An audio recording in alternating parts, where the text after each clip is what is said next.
আমরা ফরিদপুর পৌরসভার মানুষ মশা মারতে কামান ব্যবহার করি। এই যে দেখেন কামানের ধোঁয়া বেরিয়েছে,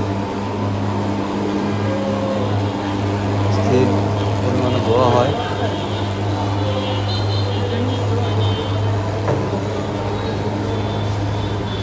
অস্থির ধোঁয়া, অস্থির। বাইকের চিপা চাপা দিয়ে যে জায়গাতে যত মশাই থাকুক সব আমরা মেরে দেব, মশা থাকবে না পৌরসভার ভিতরে। আল্লাহ হাফেজ, সবাই ভালো থাকবেন।